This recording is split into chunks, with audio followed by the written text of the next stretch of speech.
Hello friends, and welcome to the Lovely Place channel, the channel that's like a box of chocolates because you never know what you're going to get. Today's story is from Thomas the Tank Engine and Friends. And it's actually a double bill. That means it's two stories about characters from Thomas the Tank Engine, one after the other. The first one is all about Harold the helicopter, who tries to lift a heavy load. And the second is all about Emily the engine, who learns what it can be like when you go somewhere new and don't know anyone.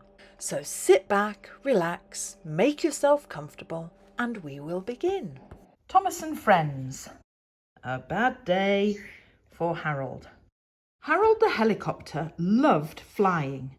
Up in the blue sky, over the island of Sodor, he looked out for anyone in distress. Percy's special job was to deliver the mail, but secretly Harold wanted to do it. He thought he could deliver it much more quickly than Percy, so Harold decided he would ask him if he could try. One evening, Harold landed beside Percy. "Why don't I carry the mail for you tomorrow?" he asked. "I can get it done in a jiffy." "I'm sure you must get tired carrying it around, Percy. It's much too heavy for you." Percy was very cross and not at all grateful. "Delivering mail is an engine's job," he said grumpily. "It doesn't concern you." Oh dear.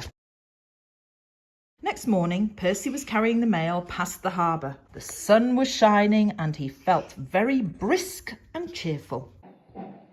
Must be on time, he chuffed. Carrying the mail made Percy feel really useful. And we all know that the engines on the island of Sodor like to feel really useful. It's their best thing. Everyone relied on him and he took pride in never being late. But up ahead, there was trouble with the signal. It was broken. Percy had to stop. He was very upset.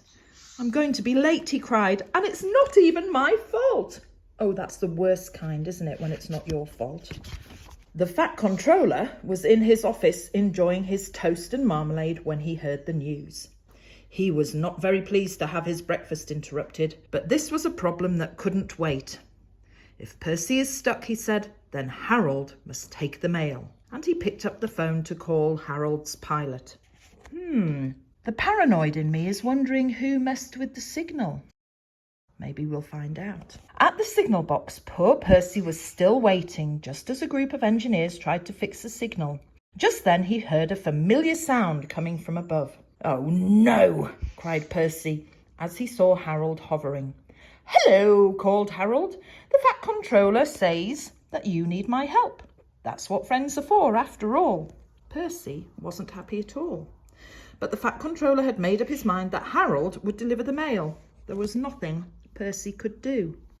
The men started to load the mail bags into Harold's cargo net. They were very heavy. "Perhaps you should take them in 2 shifts, said one of the men. But Harold was in a hurry to deliver the mail. "I can carry them all at once, don't you worry," he boasted. Just as the men finished loading, an engineer cried out, "The signal is fixed!" But it was too late. Harold had already left the ground. Poor Percy watched as he disappeared into the distance with the mail. Then everyone heard a strange sound. Harold was in trouble.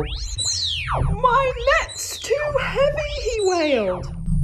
"Watch out for those trees, Harold," called his pilot. Oh dear.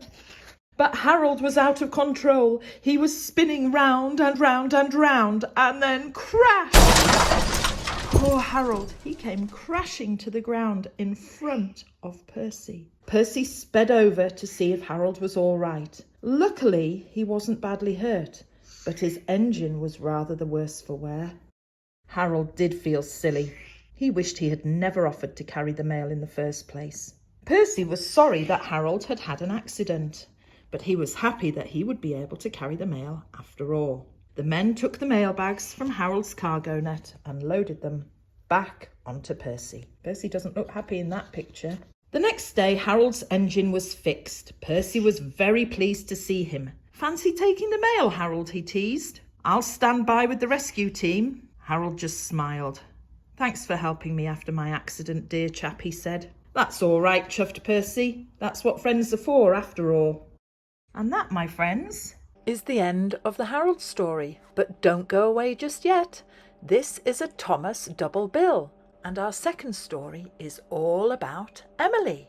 Emily's new coaches.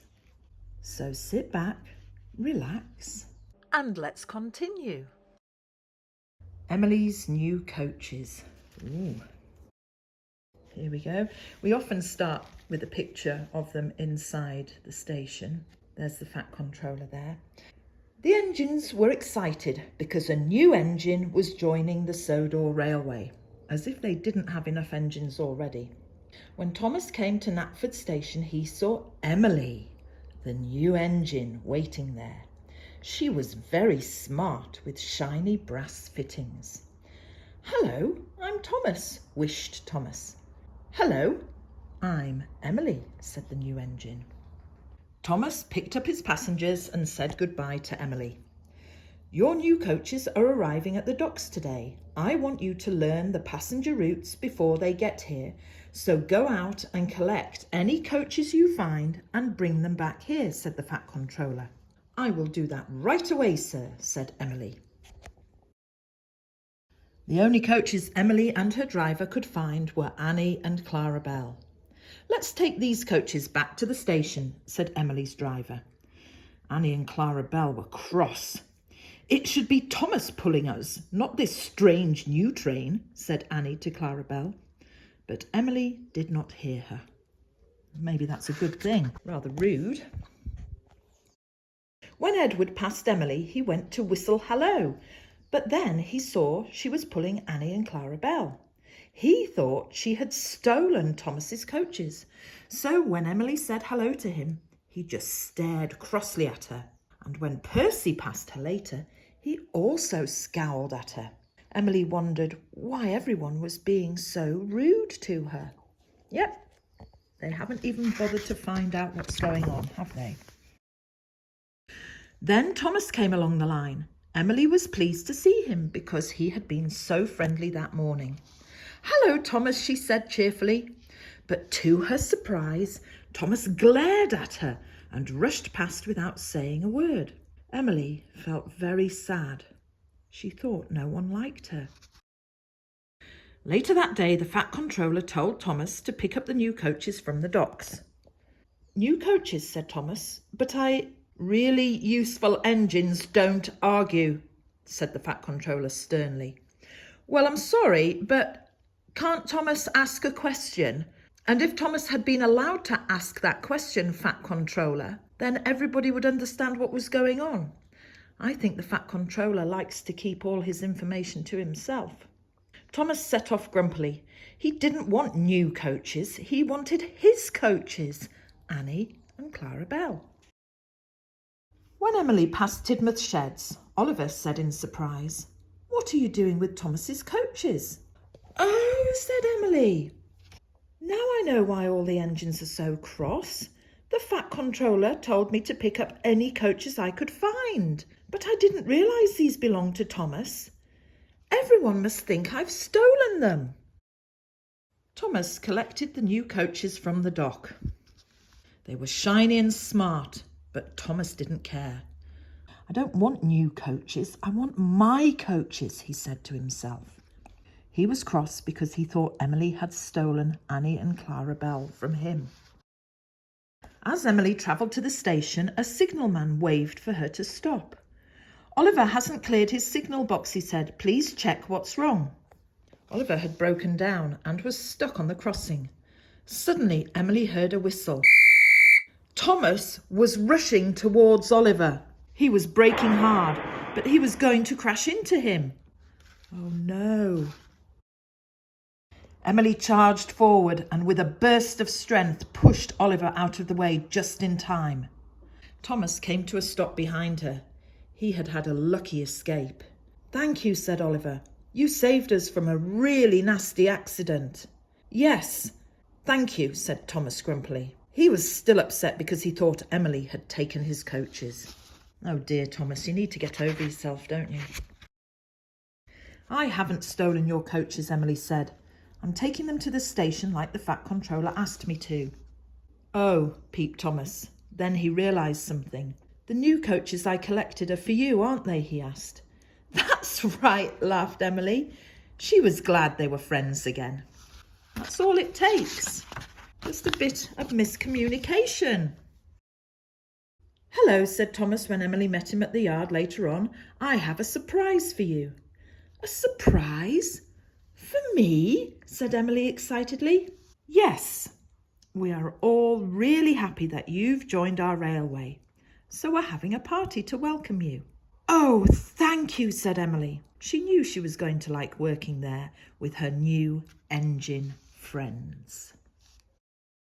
And that, my dears, is the end of this Thomas the Tank Engine double bill. The Lovely Place channel has made another Thomas the Tank Engine double bill. It was 2 stories about Bulgy the bus. So please subscribe to the Lovely Place channel for lots of stories about Thomas and also about all sorts of other things too. Thanks so much for watching till the end. Bye for now.